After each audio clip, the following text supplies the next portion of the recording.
Rozvi State. It's also known as the Changamire State.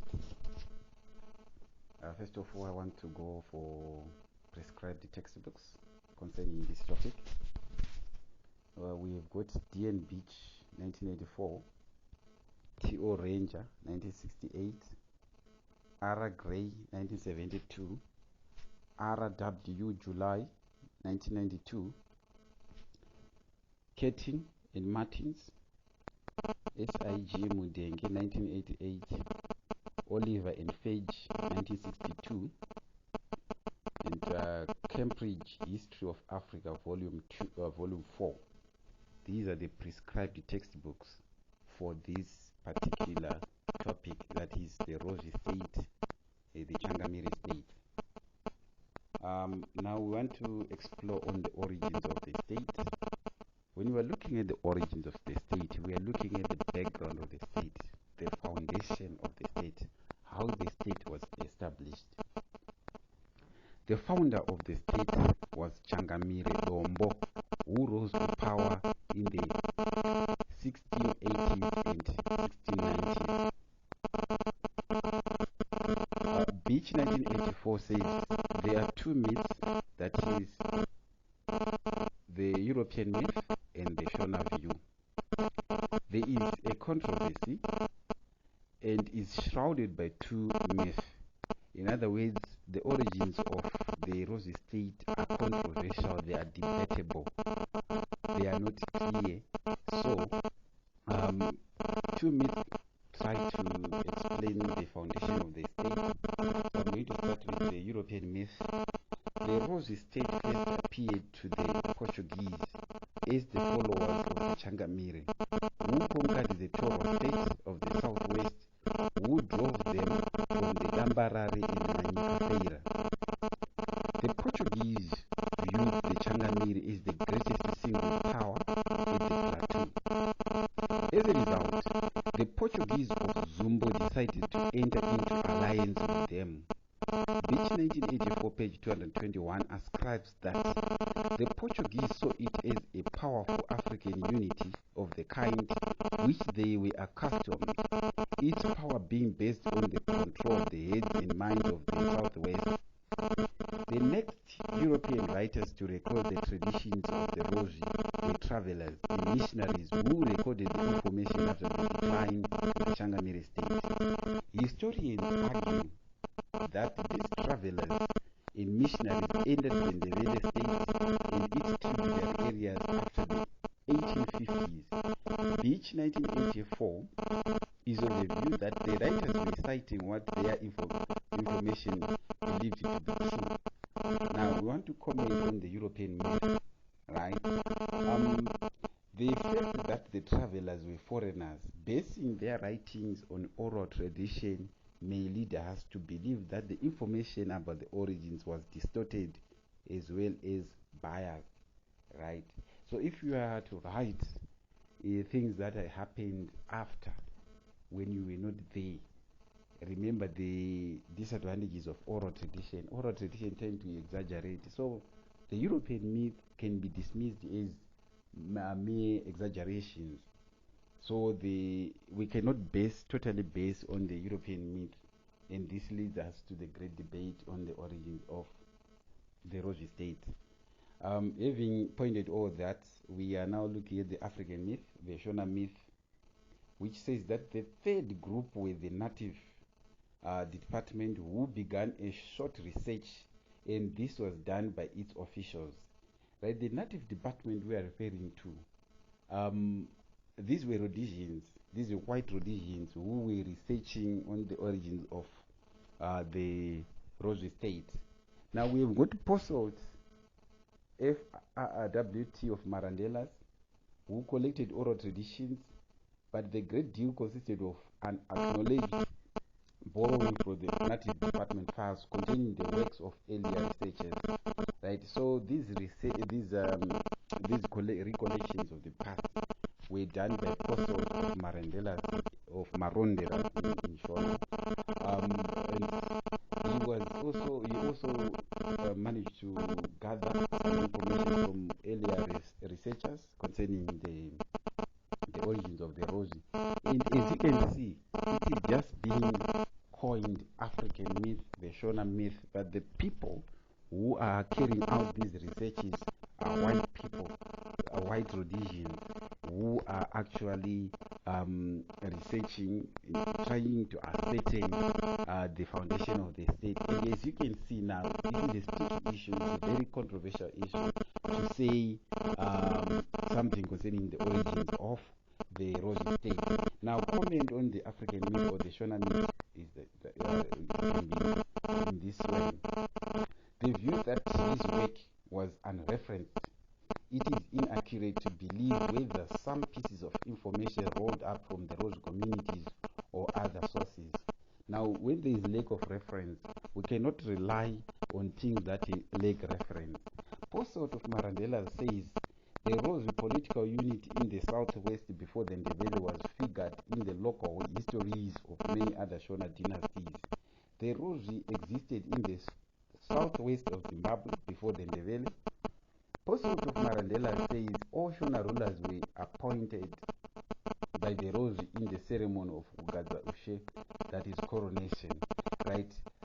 This is the how we tend, in other words, this is how I try to comment on the Shona myth, pointing out that there is lack of reference, is simply referring to the Shona traditional culture or political hierarchy and so forth. So we can't rely on something that is not very, very clear like this one. Now, we want to look at archaeological evidence on the origins of the Rozvi. Traditionally, the Changamire Rozvi were well known to have occupied stone buildings of Kami culture. Game Beach 1980, page 193 says, Changamire Rozvi dynasty was not linked at the Kami culture centers up to the 19th century, and the prestigious pottery claimed by Changamire Rozvi as theirs was found at all levels in the capital. Archaeological evidence shows that it was not Changamire but rather the Toro who had founded the Kami culture. So for us now to align the Kami culture with the Rozvi, it would be inaccurate considering the fact that archaeological evidence is pointing this culture to the Toro culture. Now we want to look at the rise and expansion of the Rozvi State. The rise of the Rozvi State, like all other pre-colonial states in Central and Southern Africa, are a subject of much debate or controversy among the historians. Some argue that after the decline of the Toro and after expelling the Portuguese from the Mtapa State, the Rozvi State emerged. The civil war in the Toro State paved the way for the Changamire and his people to conquer the state. Rozvi State conquered the state and drove them from Dambarare and Manyika.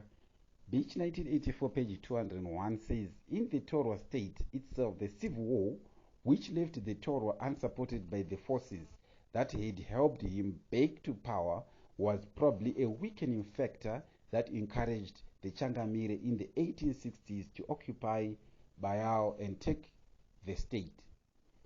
Some historians argue that the Toro continued to serve them and they were known as Rozvi.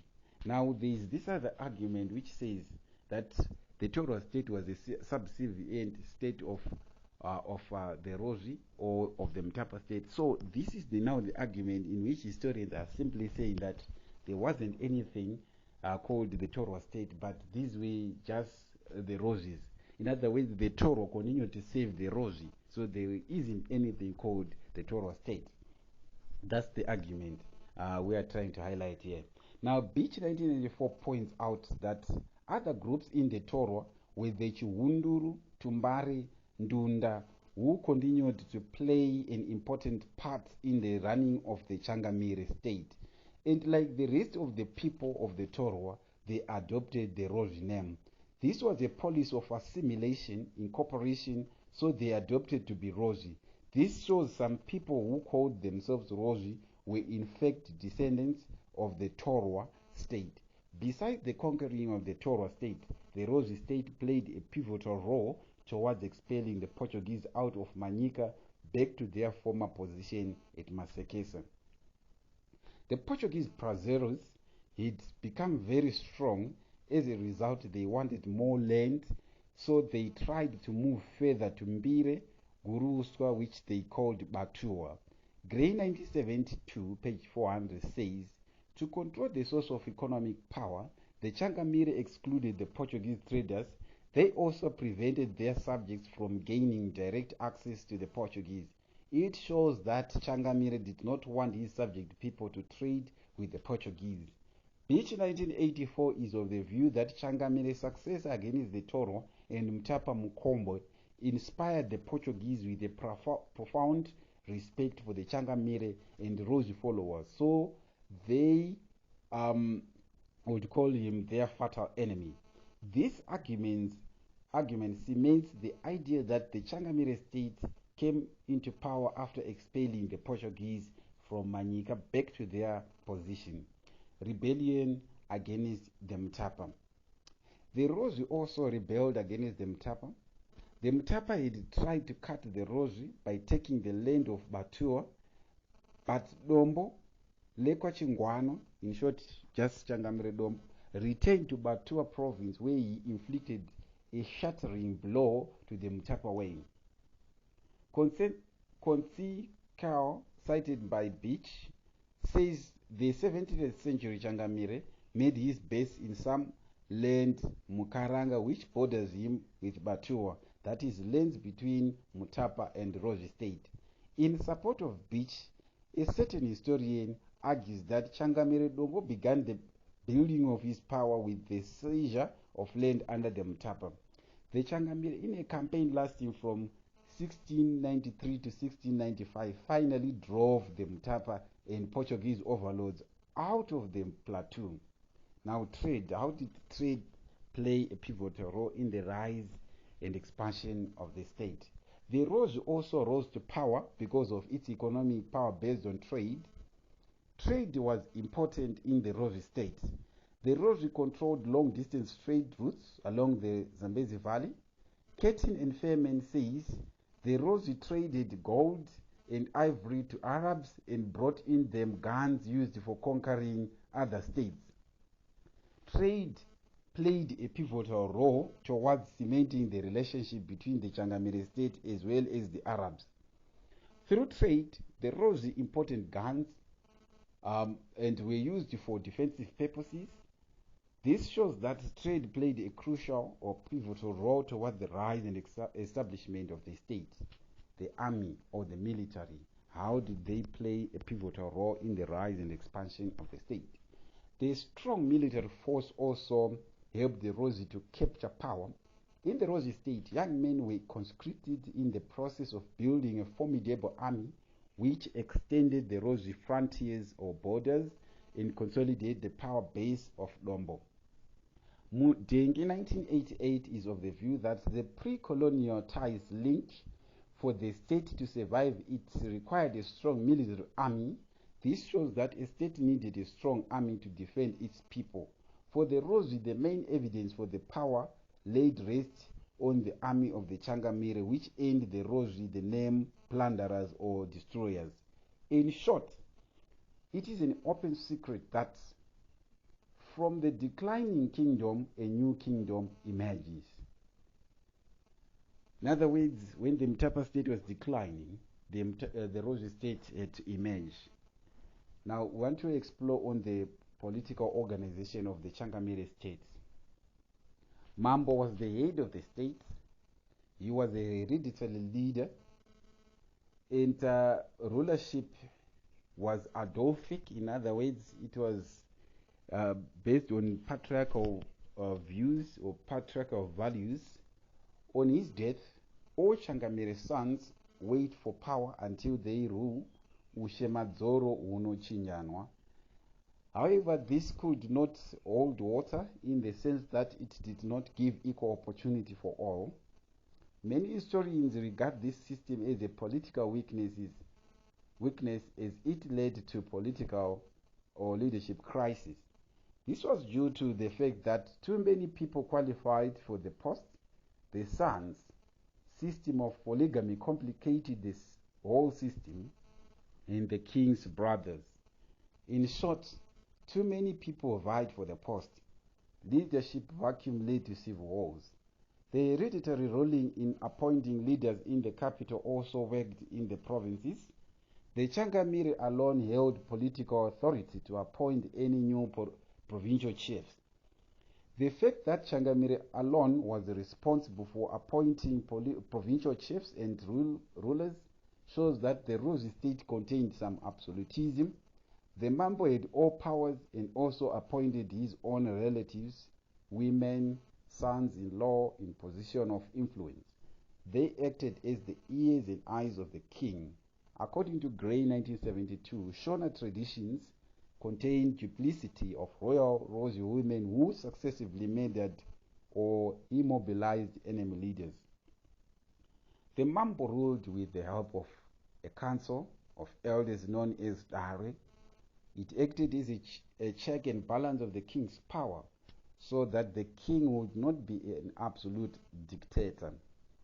It was wise for the king to listen to the people, to listen to the council of elders to avoid disputes and civil wars.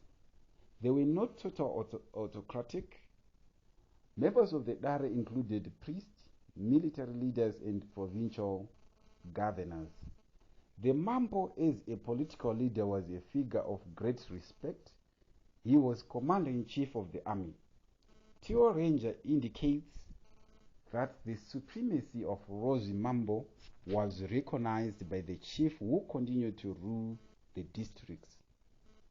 The Changamire was the head of the following: land, distribution, and legal system. Ketin and Fairman et al. Says Changamire Rozvi systematically collected tribute from their subjects, people, or the commoners. Now I want to look at the political hierarchy. At the top we've got the Mambo, followed by the royal court, the provincial chief, the district chief, village headmen, and the commoners, that is the subject people, the rabble. Politics and religion are interwoven, they are interlinked. Therefore, it is equally inaccurate to discuss the political organization of the Rozvi State without discussing the issue of religion. Politics relied on religion to convince the ordinary people that the political organization was correct and legitimate. Ranger 1968, page 13 says the key integrative factor in the Shona political system was religion. The Mambo was the ultimate religious authority in his kingdom. He alone could commute, go back and forth with the spirits of his ancestors. Having looked at the political organization, we are now looking at the economic organization of the Changamire State. The Changamire State, or the Rozvi State, practiced agriculture. And I'm going to start with pastoralism. The Rozvi State kept large herds of cattle. Cattle in the Rozvi were very crucial, and they had numerous purposes, such as they were used to pay lobola, for barter exchange, to obtain grain from the more fortunate regions, or eaten when Shango occurs for milk and meat to the deity of the Rozvi people. Samkange in Samkange 1968, page 4, noted that heads of the Rozvi are small but beautiful cattle lowered in every valley, and their rich and fertile doubtful avoided abundance of food. They provided leather for clothing and tribute to the Changamire. Cattle were also used as a mode of transport. They used them as transport on long distance. Randall's 1979 pointed out that in the Changamire State, the cattle was used for riding. The Changamire rode them as a means of moving about the country. Cattle was also used for special ceremony, such as appeasing the ancestors. Besides cattle, the Rozvi kept goats and sheep. Beach 1994 said that the Rozvi rulers and their people herded cattle, sheep, and goats. This means that although it was important in the Rozvi economy, they also kept goats and sheep, maybe for extra supply in times of Shangwa. The largest herd of cattle was owned by the Changamire. People who could not afford cattle of their own looked for other people's cattle under the cattle leasing system, Kuronzera or Ukulagisa in Ndebele.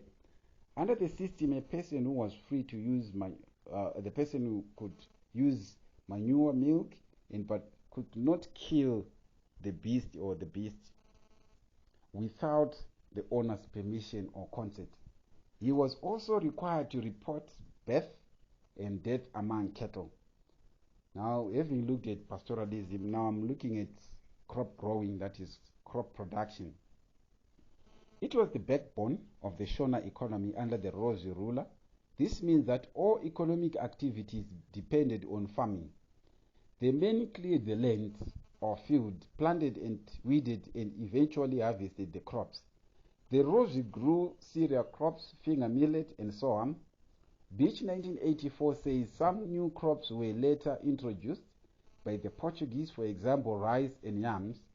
Some were introduced by the Indians, such as cowpeas and groundnuts. Grain was used for paying tribute to the king and as food for the Rozvi subject. The Rozvi system was a system known as Kuzvarira, which was a system whereby women were given out to those who were rich in exchange of grain. To support this point, Beach 1984, page 23, noted that the Tonga village supplied women to the Rozvi in return for grain. This means that grain was so crucial to the extent of exchanging human beings. There was also Zundera Mambo, a scene that supported the common court and army. Subjects who could not afford to pay tribute were used to work in these fields.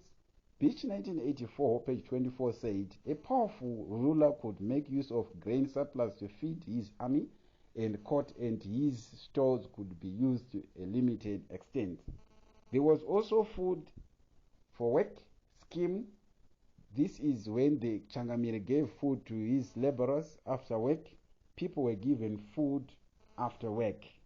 Tribute system is part of the economic structure, the economic activities in the Rozvi State.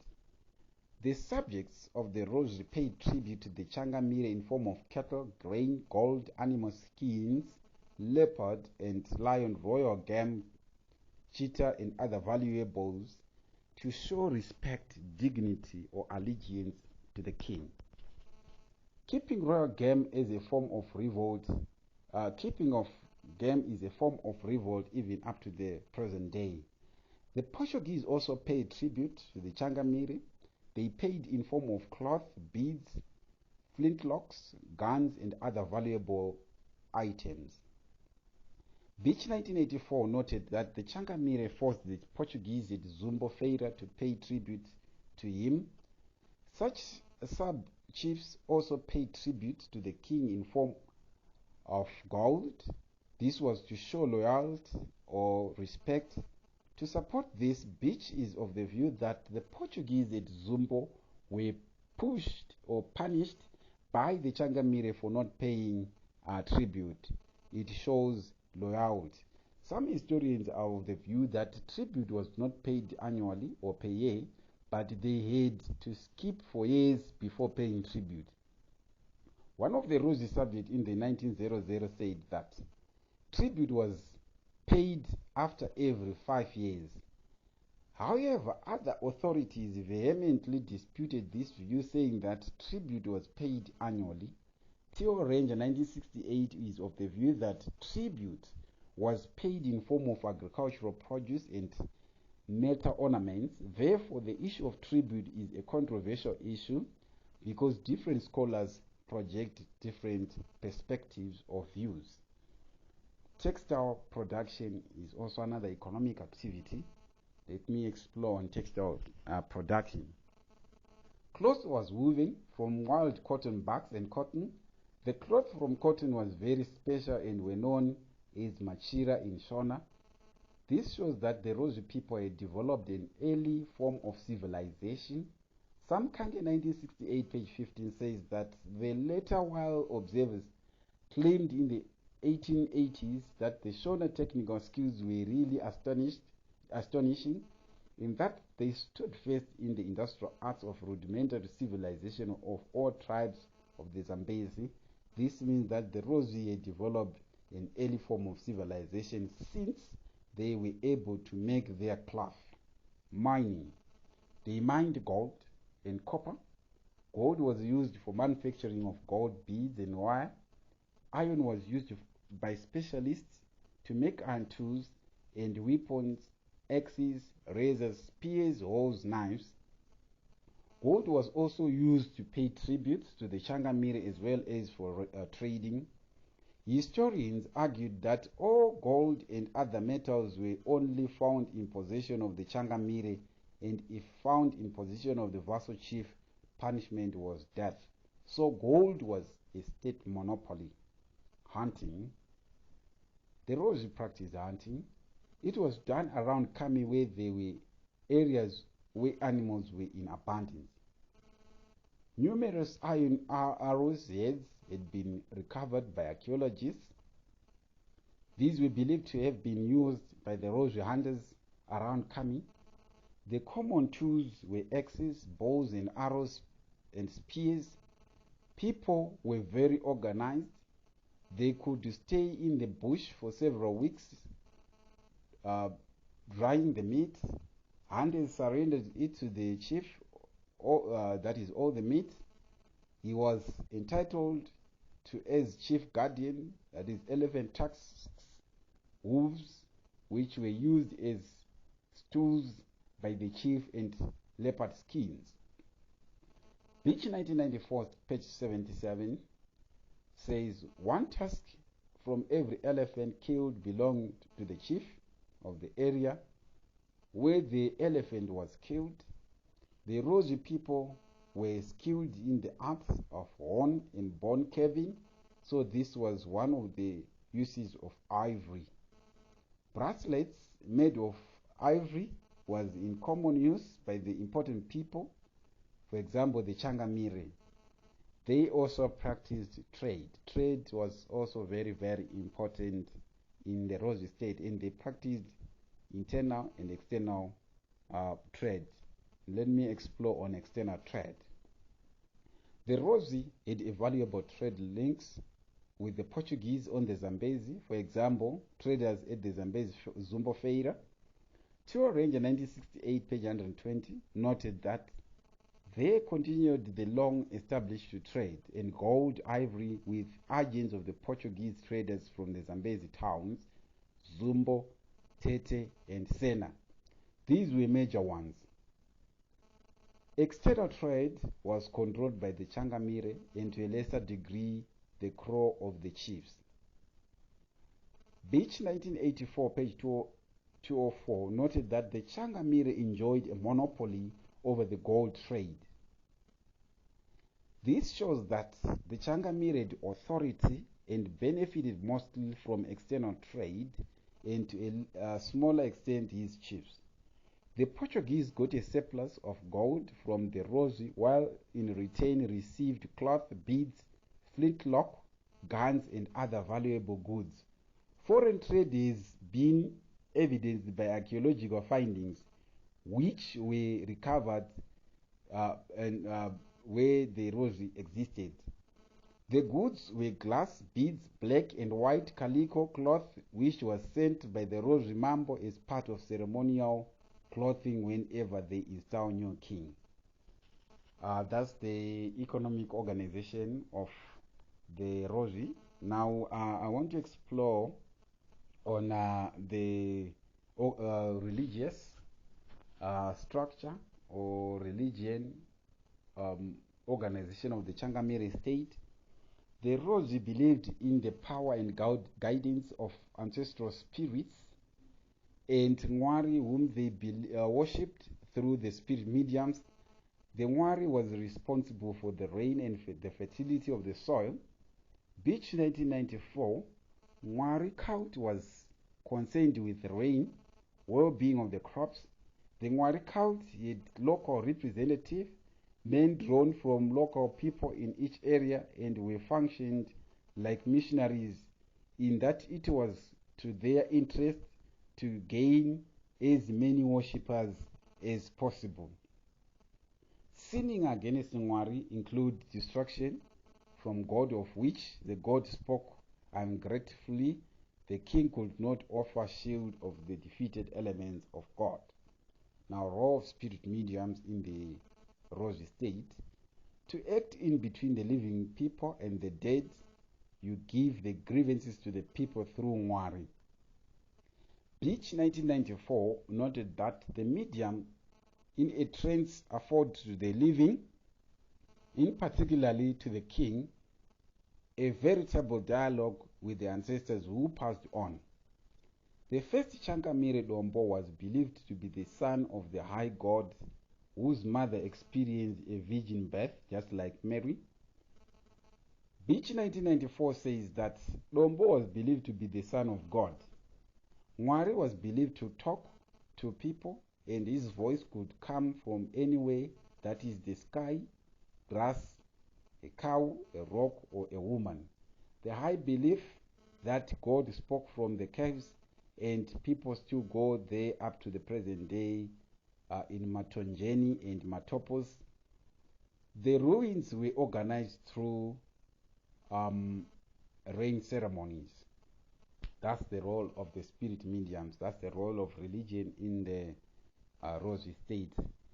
Having looked at the origins of the Rozvi State, the political organization, the economic organization, and the social activities, in particular the role of spirit mediums in the Rozvi State,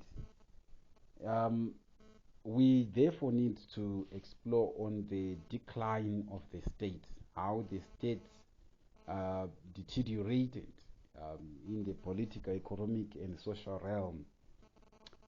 So it was caused by a fatal combination of civil wars, drought, economic decline, the Nguni incursions, Mfekane, during the period 1830s to 1840s.